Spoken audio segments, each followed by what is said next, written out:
ترکی کے خلیفہ سلطان مراد کی عادت تھی کہ وہ بھیس بدل کر عوام کی خبر گیری کرتا تھا۔ اس نے ایک رات اپنے وزیر کو کہا کہ چلو کچھ وقت عام لوگوں میں گزارتے ہیں۔ وہ محل سے نکل کر لوگوں کا احوال دیکھتے جا رہے تھے۔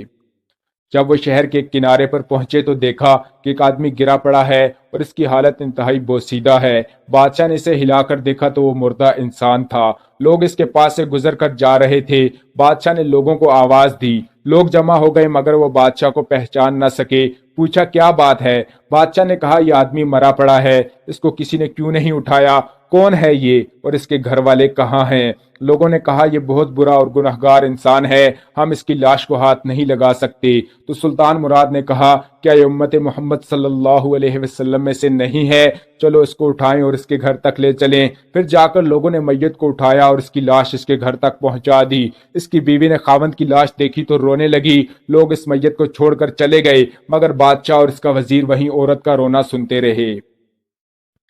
وہ عورت اس کی میت سے لپٹ کر کہہ رہی تھی میں گواہی دیتی ہوں بے شک تو اللہ کا ولی ہے اور نیک لوگوں میں سے ہے۔ سلطان مراد نے یہ سنا تو بڑا حیران ہوا، یہ کیسے ہو سکتا ہے؟ لوگ تو اس کے بارے میں یہ باتیں کر رہے تھے اور اس کی میت کو ہاتھ لگانے کو تیار نہ تھے۔ اس کی بیوی نے کہا مجھے بھی لوگوں سے یہی توقع تھی۔ اصل حقیقت یہ ہے کہ میرا خاوند جو محنت سے کماتا تھا اس میں سے ہر روز شراب کھانے جاتا، جتنی ہو سکے شراب خرید لاتا اور گھر لا کر گڑھے میں بہا دیتا اور کہتا کہ چلو کچھ تو گناہوں کا بوجھ مسلمانوں سے ہلکا ہوا۔ اسی طرح رات کو ایک فحاشہ عورت جو مجبوری میں اپنا جسم بیچ رہی ہوتی تھی اس کے پاس جاتا اور اس کو ایک رات کی اجرت دے دیتا اور اس کو کہتا کہ اپنا دروازہ بند کر لے، کوئی تیرے پاس نہ آئے۔ گھر آ کر کہتا الحمدللہ آج اس عورت کا اور نوجوان مسلمانوں کے گناہوں کا میں نے کچھ بوجھ ہلکا کر دیا ہے۔ لوگ اس کو ان جگہوں پر آتا جاتا دیکھتے تھے۔ میں اسے کہتی تھی کہ یاد رکھ جس دن تو مر گیا لوگوں نے تجھے غسل نہیں دینا،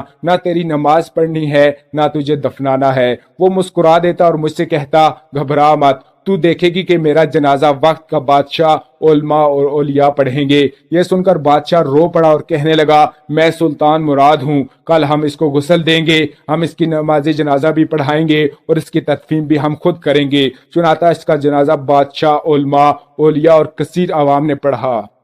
سبحان اللہ۔ دوستو آج کل ہم بظاہر کچھ دیکھ کر یا محض لوگوں سے سن کر دوسروں کے متعلق رائے قائم کر لیتے ہیں، اس لیے کسی انسان کو جانے بغیر اس کے اچھے یا برا ہونے کا فیصلہ نہ کریں۔ شاید جسے ہم دنیا کا گندا اور گنہگار انسان سمجھ رہے ہوں حقیقت میں وہ اللہ کا ولی ہو۔